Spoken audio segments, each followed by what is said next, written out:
인사하십니다. 우리 예수님, 은혜 받읍시다. 오늘은 율법사라고 하는 말씀으로 함께 말씀을 합니다. 오늘 이제 누가복음 10장은 이제 다양한 기사가 등장했는데 특별히 이제 1절부터 24절까지는 예수님이 70인의 제자들을 둘씩 짝을 지어서 보내서 전도를 하게 되고, 그리고 특별히 이제 17절부터 24절까지는 그 전도한 결과의 보고를 듣고 이제 예수님도 기뻐하시고 또 제자들도 기뻐한 그러한 상황의 장면입니다. 그런 상황 가운데서 이제 베란간에 탁 한 사람이 튀쳐나오는데, 그런 어떤 율법사, 누군지 모르는 이름이 들려지지 않은 율법사, 당시에는 율법사가 이제 얼만큼의 수가 있었는지 정확히 파악할 수는 없지만 많은 율법사들이 있었다는 것이죠. 율법사는 기본적으로 바리새인들입니다. 바리새인들 중에서 율법사가 등장했는데, 이 율법사는 성경에 다양한 표현이 등장해요. 서기관이라고도 나오기도 하고, 또는 교법사, 또는 교사, 또는 랍비, 또는 이제 학자, 이게 다양하게 등장이 되는데, 이건 실제적으로 이제 그 직무에 따라서 이름이 좀 바뀌어지기는 합니다. 그러나 이제 누가는 특별히 서기관이라는 표현을 빼버리고 그냥 율법사라고만 주장을 하는데, 누가가 기록하고 있는 율법사에 대한 이미지는 이제 부정적입니다. 주님이 하시는 일에 대해서 시비 걸고 또 해방 놓고, 그리고 그걸 가지고 말꼬리를 잡고 이제 자기들이 알고 있는 하나님의 말씀의 지식을 가지고 예수님을 대적하는 일을 감당하는데, 오늘 유독 이제 여기 나타나는 어떤 율법사 이 사람만 영생에 대한 질문을 가지고 주님께 나온 친구입니다. 요한복음에서는 우리가 유대의 관원 중 하나인 니고데모가 예수님에게 또 이제 어떻게 하면 내가 영생을 얻을 수 있는가 라는 질문에 대한 질문을 또 하고 있지 않습니까? 그러니까 이제 다양한 모습의 사람들이 예수님을 만나서 실제적으로 자기가 가지고 있는 고민과 문제들을 해결받고 싶어 하는 부분이 분명히 있었는데, 이 율법사는 기본적으로 바리새인들로 예수님의 대적자였기 때문에 예수님은 이들에 대해서 이제 늘 주님은 그 바리새인들과 서기관들에 대해서 주님께서는 비난하시죠. 외식하는 자들아, 외식하는 자들. 쉽게 말하면 뭐냐, 아는 건 많은데 실행이 없다. 알기는 많이 알고 그걸로 사람들을 판단하고 비판하고 정죄는 잘하는데 자기는 행하지 않아요. 그래서 천국문을 막고 자기도 들어가지 않고 다른 사람도 못 들어가게 하는 자들의 부류입니다. 그런데 아무튼 오늘 이 율법사라고 하는 이 사람은, 어떤 율법사는 예수님에게 영생에 대한 문제를 가지고 왔습니다. 사실 이 율법사가 그 성경에 대해서 얼마나 많이 알았겠어요. 그 구약의 율법, 특별히 이제 모세의 오경에 대해서 통달해서 그 사람들은 말, 토시 하나까지도, 단어 하나까지도 틀리지 않게 다 암송하고 외우고 있었던 이런 사람들인데 얼마나 그 말씀에 충실했겠습니까? 그런데 예수님이 영생에 대한 질문을 가지고 오긴 왔지만, 한편으로는 예수님을 이제 어떻게 하면 좀 예수님의 길을 좀 꺾어놓을 수 있을까, 이런 생각도 나름대로 있었던 것 같아요. 그 뭐 정확하게 아닌데, 그러나 이제 이 율법사는 결국은 주님을 만나고 나서 축복된 구원의 길로 들어가는 한 복된 인생이 되었다는 것을 깨닫게 됩니다. 자, 오늘 그러면 예수님을 만난 이제 어떤 율법사를 통해 우리 함께 은혜를 나누겠는데요. 첫째로 율법사의 역할이 무엇일까 라는 걸 보면 되겠습니다. 오늘 25절 한번 받겠습니다. 시작. 어떤 율법사가 일어나 예수를 시험하여 가로되 선생님, 내가 무엇을 하여 영생을 얻으리까? 자, 이제 율법사라는 말을 이제 제가 몇 가지로 얘기했는데 큰 세 가지로 등장합니다. 서기관, 이제 또 그 율법사, 또는 이제 선생, 또는 박사. 이제 율법사라 할 때는 이제 교법사로 같이 등장을 합니다. 그래서 특별히 그 힐렐의 선제했던 가말리엘 문화에서 사도 바울이 율법의 말씀을 배웠는데, 그때 교법사 가말리엘 이렇게 표현을 합니다. 주법사라는 표현을 사용했는데, 여하튼 이 세 가지 유형은 그 말은 인무나 지위를 나타낼 때 좀 다르게 쓰였던 것 같아요. 기본적으로 율법사는 하나님의 말씀을 깊이 연구하고 그것을 백성들에게 풀어서 알려주는 자예요. 그때는 이제 율법사라는 표현을 쓰는 것이고, 서기관이라는 표현을 쓸 때는 하나님의 말씀을 잘 기록하는 거예요. 기록해서 그걸 잘 보관하고 또 관리하고, 이를테면 왕 밑에서 왕이 하는 일을 잘 기록해 놓거든. 근데 이제 이렇게 되면서 이들이 뭐가 문제가 생기냐면, 이제 장로의 유전이라는 것이 생겨나기 시작합니다. 이 서기관들에 의해서. 그래서 하나님의 주어진 율법의 말씀 이외에 나름대로 전통적으로 지켜오는 것들을 하나씩 다 기록해 놓으면서 오히려 그것에 더 얽매이는 모습이 되어서 이제 하나님의 말씀이 자꾸 백성들을 옥죄어 나가는, 사실 하나님은 그 백성들에게 복된 삶을 살아가기 위해서 율법을 주신 거거든요. 율법은 얽어매려고 하는 게 아니에요, 기본적으로. 그래서 많은 사람들이 이게 좀 어렵다, 저 말씀을 어떻게 지킬까? 왜 그러냐? 내가 앞서기 때문에 안 돼요. 하나님이 앞서고 말씀이 앞서면 그 말씀을 다 지키고 따라갈 수 있어요. 자, 학교에 가면 공부를 잘하는 학생이 있고, 공부를 이제 적당히 하는 학생이 있고, 공부를 아주 못하는 학생이 있어요. 근데 그 사람이 다 머리가 나빠서 공부를 못하는 게 아니에요. 머리가 좋은데도 불구하고 공부를 못하는 애가 있어요. 왜? 이 사람은 너무 꾀가 많아가지고 쉽게 공부를 해요. 근데 공부를 잘하는 애는 어떠냐면 그냥 열심히 하는 거예요. 뭐 쉬운 방법, 이 방법 저 방법을 찾아서 이렇게 하고 저렇게 하려고 하지 않고 내가 최선을 다해 노력을 하는 거예요. 그러면 지금 공부 다 잘할 수 있습니다. 왜냐하면 옛날같이 뭐 그 먹는 것이 좀 부족하고, 그 다음엔 정보가 부족하고, 또 이제 부모님의 교육열이 부족한 사람이 없습니다. 지난번에 중국을 갔다 왔을 때 중국의 애들이 유치원생들을 이렇게 봤는데 다 말끔하고 세상에 그렇게 훌륭하고 잘 나올 수가 없더라고요. 아주 그 머릿속에. 근데 선생님이 하는 말이 그러더라고요. 지금은 중국의 애들도 이전까지 달라서 먹기도 잘 먹고 또 집안의 경제적인 수준이 높아졌기 때문에 지금은 애들이 다 미끈미끈하고 그게 다 잘났고 다 훌륭하다는 거예요. 그러니까 마찬가지예요. 지금 이 시대가 그만큼 발달하면서 지금은 머리가 나빠도 공부 못하는 게 하나도 없다니까요.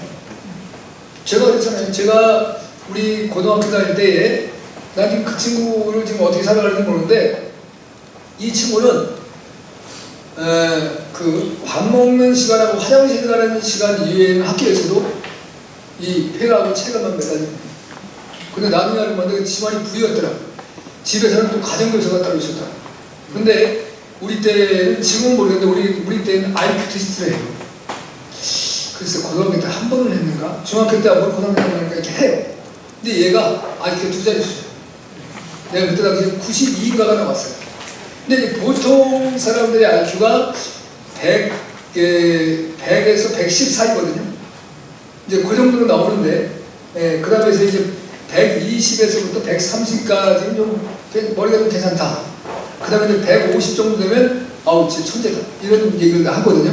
근데 우리 때 보면 150년 했는데 못 봤어요. 근데 92 정도 나왔으니까 얘가 대학까지라는 생각 아무도 못해요. 우리 때 예비고사까지 했었어요. 근데 얘가 법대를 갔다. 안 놀라시네. 그냥 일반 대학교를 법대를 갔다니까. 왜? 노력하니까 되더라. 그러니까 노력하는 사람을 이길 수가 없는 거예요. 그러니까 근데 지금 이 시대에는 다 이제 뭐 정보도 빠르고 뭐 다 잘 돼요. 단지 어떤 사람은 좀 게으름을 피고, 어떤 사람은 요령을 피고, 어떤 사람은 쉬운 방법을 찾기 때문에 어려운 거예요. 그러나 하나님의 말씀도 우리가 어려운 게 아니라 하나님의 말씀을 당연히 지키고 살아야 되는 걸로 알으면 쉬워요. 근데 이걸 어떻게 지켜? 그건 왜? 이미 내가 하나님의 말씀을 안 지키려고 하는 마음이 내 속에 확 자리 잡는 거예요. 그래서 핑계를 뭐냐면 어렵다, 힘들다, 이걸 어떻게 지킬 수 있나, 이렇게 하는 거예요. 그러나 하나님의 말씀이 이 말씀만 따라가며 살아서 이제 우리가 복된다고 한다면 이거 뭐 지켜? 이걸 지켜야지. 이 마음을 가지면 다 지킬 수 있어요. 근데 그런 마음은 싫어요. 제가 참 고등학교 생활을 하면서 하나의 내가 이제 나 스스로에게 참 고통이 생기기 뭐냐면 다 선배들이 거예요. 야, 물리가 어렵다. 화학은 더 어렵다. 물리화학은 포기해.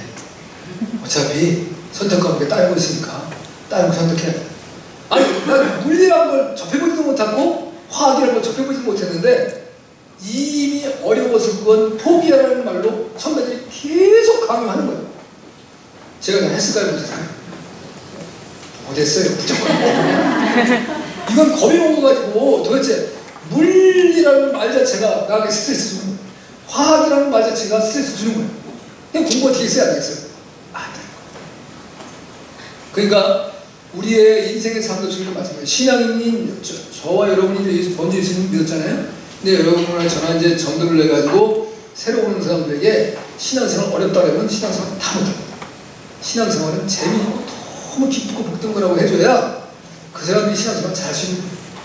그런데 이 교회에서는 하지 말라는 거 너무 많고 그 다음에 또 시키는 것도 너무 많고 이게 또 너무 복잡복잡.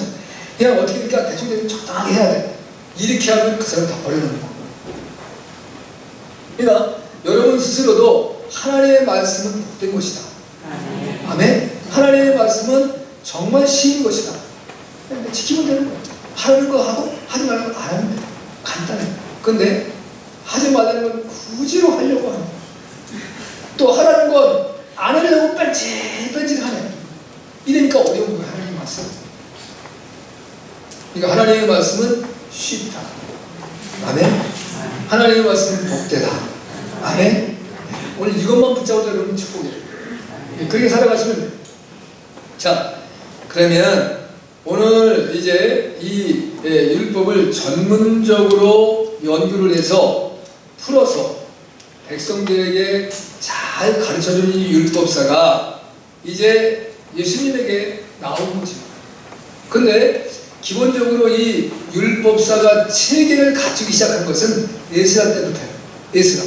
에스라 이전, 모세 시대부터 쭉 내려와서 에스라 이전까지는 그 율법사가 뭘 어떻게 해야 되는지가 그게 구분이 안 돼 있었어요.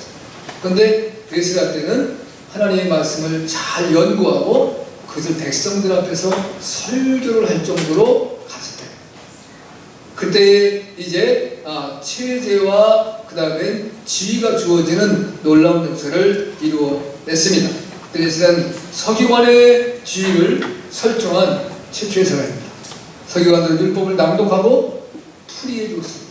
그래서 제가 늘 말씀을 드리지만 실제적으로는 정말 우리가 은혜가 충만하면요 설교 필요 없습니다.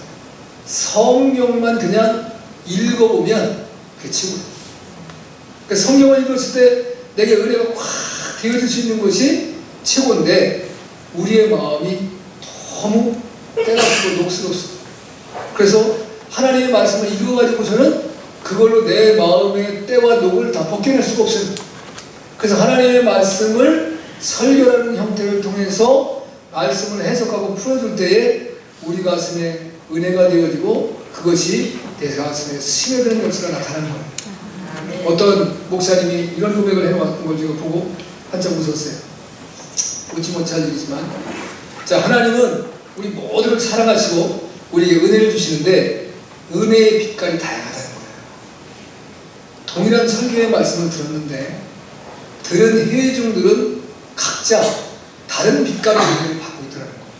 그래서 자기가 어렸을 때 시골에 한 전도사님이 계셨는데 당시에 이제 자기가 살고 있는 지역이 이렇게 잘 사는 곳이 아니고 어려운 지역이라 노동을 해서 살고 그러다 보니까 다들 일터에 가서 일을 하셔야 되고 또 결손 가정이 맞아서 할머니 할아버지가 키워주는 애들이 있고 또는 이제 그 부모님이 안 계신 자녀들도 있고 근데 그 교회에 전도사님이 오셔서 예배를 인도하시는데 거의가 주일학교 어린이들인데 그날은 특별히 그 애들이 거의 다 빠져버리고 세 사람만 나왔다는 거예요. 자기하고 다른 친구 둘하고.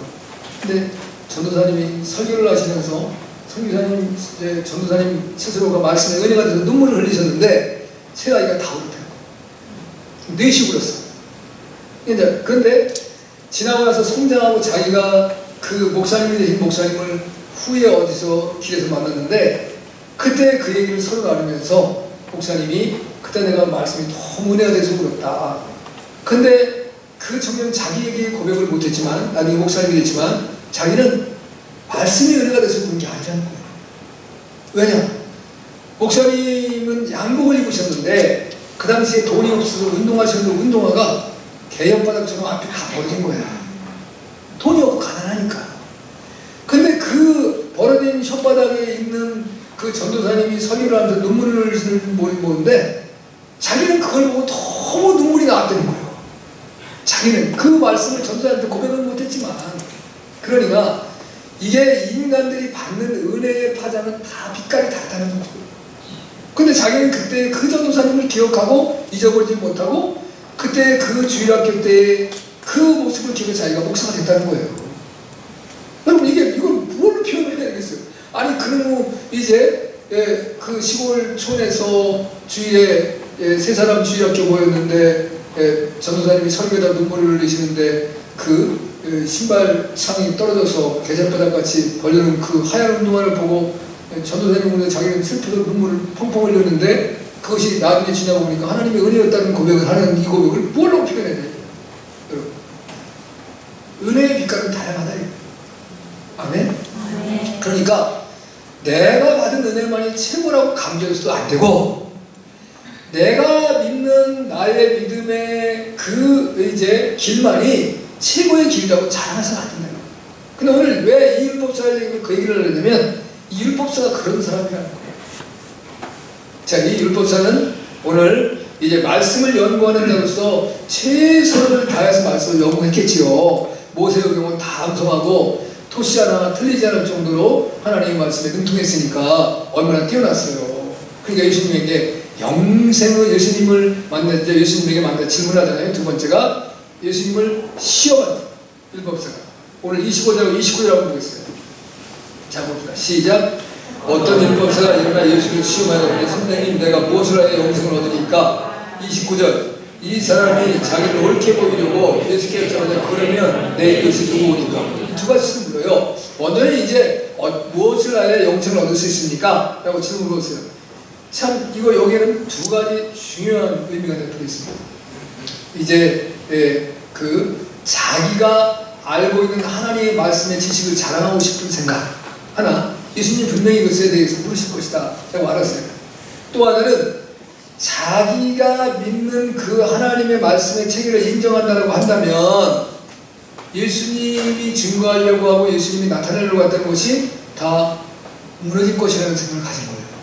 그러면 우리 유대교를 따라 예수님이 이제 그 스스로가 우리 유대교를 인정하는 자요 또 우리 유대교의 율법을 따라올 것이다라는 생각을 나름대로 이 율법사가 다 했던 것 같아요. 그렇게 질문했습니다. 그때 예수님이 이렇게 질문하죠. 예수님께서 오늘 이제 그 26절에 그러면 율법에는 뭐라고 기록되어 있느냐? 내 것을 어떻게 읽느냐? 그랬더니 율법사가 말씀에 능통하니까 두 구절, 성경의 두 구절을 가지고 이제 예수님께 말하는 것입니다. 하나는 신명기 6장 5절입니다. 내가 마음을 다하고 목숨을 다하고 뜻을 다하고 힘을 다하여 주의 하나님을 사랑하라. 하나님 사랑하라. 신명기 6장이에요. 그 다음에는 이제 레위기 19장 18절. 내 이웃을 내 몸같이 사랑하라. 그러니까 하나만이 아니고 성경 두 개를 탁 들어와서 이제 하나님을 사랑하고 이웃을 사랑하는 것이 이제 영생을 얻는 길이라고 말씀했습니다. 그랬더니 그 말씀을 듣고 이제 예수님께서 이렇게 그때 예수님이 이제 대답 못하겠지. 근데 예수님이 뭐라고 말씀하냐면 예수님이 이렇게 말씀하세요. 옳다. 네가 하는 건 맞다. 근데 네가 그렇게 해라. 이렇게 말씀하시는 거예요. 그러니까 여기에 놀라운 역사가 있어요. 이 율법사는 말씀을 잘 알았어요. 근데 그러면 하나님을 사랑하는데 내가 마음을 다하고 목숨을 다하고 뜻을 다하고 힘을 다해 사랑하는데 어떻게 사랑하는 건가? 그걸 아끼는 사람은 아무도 없어요. 하나님 그렇게 사랑하라고 했지. 그러면 내 이웃을 네 번같이 사랑하라고 했는데 이제 하나님 사랑에 대한 질문은 안 하지만 이웃은 누구냐라고 묻는 거예요. 구체적으로. 그 내가 이웃을 사랑하는데 내 이웃이 누구입니까? 자, 율법사는 이웃이 누구예요? 율법사에서 이웃은 유대인밖에 없어요. 자기들 같이 하나님께 부름받은 하나님의 백성들 이외에는 이웃이 아무도 없다고 생각하는 거예요. 근데 예수님의 말씀에는 그 말씀을 듣고 난 다음에 예수님은 다르게 말씀하시는 거예요. 자, 그러면 이 율법사가 가지고 있었던 한계는 뭐냐? 사람을 차별한다. 특별히 예수님은 이방인과 사마리아인들을 더 아끼고 사랑했습니다. 자, 사마리아인들은 부왕국 이스라엘 사람들입니다. 근데 이 사람들은 기원전 722년에 아수르의 살만의 세력에 의해서 완전히 멸망을 당하고 그 민족과 하나같이 혼합된 혼합민족이에요. 그런데 하나님께서는 유대인들에게 분명하게 말씀하시기를 너의 자녀를, 너희의 딸들을 이방인의 아내로 주지 말고 너희 아들들은 이방인의 딸들을 아내로 삼지 말아라 라고 하는 분명한 말씀을 주셨어요. 그런데 이 부왕국이 아수르의 혼합정책에 그 편하게 살려고 살다 보니까 너무 자기 민족성을 지키려니까 어려우니까 그냥 그거에 이런들 어떠하면 저런들 어떠하니 만수상 드럼치기 얽혀진들 어떠하니 어차피 한평생인데 편하게 살자. 그래가지고 이방인들과 함께 결혼을 했어요. 그러니까 이 남한국 유대인들의 입장에서는 이 사마리아인들은 북왕국의 백성들은 돌아왔지만 이방인보다도 더 악하죠. 그러니까 그들과 상종을 하지 않는. 근데 예수님은 이방인들을 받아들일 뿐만이 아니라 사마리아인들도 사랑하시고 함께 하시는 거예요. 그거에 대한 굉장한 불만이 있는 거예요. 여러분, 우리가 잘못 생각하면 교회 안에서만 이웃으로 존재할 수 있다는 거예요. 먼저 우리는 첫째는 교회 안에서의 이웃이 있어야 돼요. 예수 그리스도를 믿는 여러분이 아주 친근한 이웃이 되어야 됩니다. 아멘. 하지만 세상에 나갔을 때 하나님을 믿지 않는 백성들도 이웃으로 인정할 수 있어야 된다. 그래서 그들이 장차 돌아와야 될 이웃, 하나님의 거룩한 백성이 되어야 될 이웃이라는 자세를 가져야지만 여러분의 삶이 바르고 진실할 수 있는 거예요. 자, 우리가 이웃에게는 어떤 뭐를 베풀 수 있어요? 나의 좋은 것을 나눌 수 있어요. 내가 귀하게 여기는 것을 이웃에게는 줄 수가 있어요. 근데 남에게는 줄 수 있어요? 없어요? 줘요? 남에게는 줄 수가 없어요. 그러니까 이제 우린 기본적으로 우리 교회 안에 모여있는 사람만이 이웃이라는 생각을 가져지게 되어지면 세상에 믿지 않는 사람들에게는 어차피 천국을 못 가고 지옥 갈 백성들이니까 함부로 대할 수 있다는 거예요. 그들을 무시하고 그들을 박대하고 또 그들에 대해서 우리가 폄하할 수 있다는 거예요. 예수님도 모르는 것들, 천국도 모르는 것들, 이렇게 할 수 있다는 거예요. 그게 이 율법사가 가지고 있었던 교만입니다. 그리고 그 율법사에게 또 하나 없는 게 뭐냐면 사랑이 없어요. 사랑이 없었다는 거예요. 사랑을 한다, 하나님을 사랑한다, 이웃을 사랑한다는 말은 가졌지만 자기 한계에 갇혀있는 사랑이야. 그러니까 여러분, 오늘 예수님께서 이제 이 율법사의 시험을 받으시고 예수님이 이제 마지막으로 하는 것은 우리 율법사에 질문하는 거잖아요. 내 이웃이 누구냐 라고 하는 말씀에 대해서 예수님께서 자 26절에서부터 26절과 36절을 한번 받겠습니다. 26절 시작. 예수께서 이르시되 율법에 무엇이가 기록되느냐, 내가 어떻게 있느냐, 내 의견에는 이 세 사람 중 누가 강도 만난 자의 이웃이 되겠느냐. 자, 여기 보면 예수님께서 하나님의 말씀을 가지고 너도 이같이 해라, 내가 하는 말이 옳다, 그러면 이렇게 해라. 그러면 그때는 내 이웃이 누구입니까? 그 이웃을 아껴줘야 사랑하지 않겠습니까? 이 예수님이 좀 곤란하잖아요. 답변하기가 상당히 어려운 질문인데 그때 예수님이 주신 것이 우리가 잘 알고 있는 선한 사마리아인에 대한 비유를 주신 겁니다. 이건 뭐 실제적인 사건이 있을 수도 있고 아니면 비유일 수도 있어요. 그런데 예수님이 주시는 말씀에 보면 세 사람이 등장해요. 첫째 누굽니까? 제사장. 두 번째는 레위. 자, 제사장과 레위는 다 누구예요? 네, 유대인. 이 사람들은 특별히 우리가 잘 알고 있는 것처럼 제사장은 가장 중요한 것이 하나님 앞에 그 속죄의 제사를 드리는 일을 끊이지 않아야 돼요. 그리고 날마다 상번제를 드려야 됩니다. 그 다음에 또 하나님과 백성 사이의 중개자가 되어주셔서 백성들을 하나님과 화목케 하는 일에 애를 써야 되는 그 세상이에요. 굉장히 중요해요. 그 일을 하는 데 있어서 레위기 21장에는 시체를 가까이 하면 제사장은 직무를 못해요. 근데 오늘 말씀에 보면 예루살렘에서 어디로 가는 사람? 여리고로 가는 사람.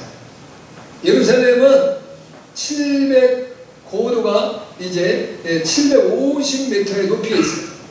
이제 여리고는 지중해보다 250m가 얕아요. 그러면 여리고하고 예루살렘은 약 1000m, 1km 정도의 높이의 차이가 있어요. 근데 예루살렘에서 여리고로 내려가려면 약 36km를 가야 돼요.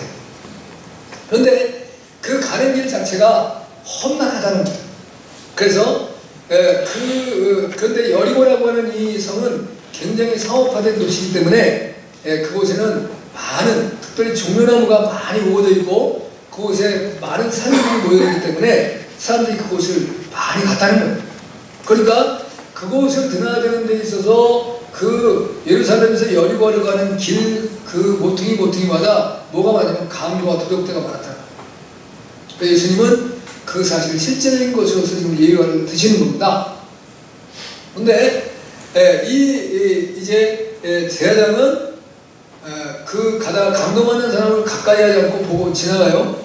왜냐하면 이 사람은 분명히 지금 하나님의 제사를 마치고 내려가는 것이겠죠. 왜? 예루살렘은 이스라엘의 수도인데 예루살렘으로 간다라고 할 때는 실제상 고도상도 높지만 올라간다는 표현을 기본적으로 사용합니다. 그 다음에 예루살렘에서 다른 도시로 갈 때는 내려간다는 표현을 써요.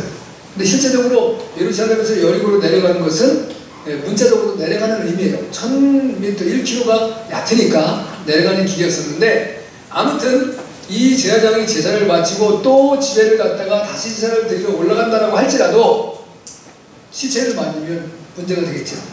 그렇지만 이 제사장은 자기 한 종족이요 백성인 민족에 대한 사랑함이 없었다는 거예요.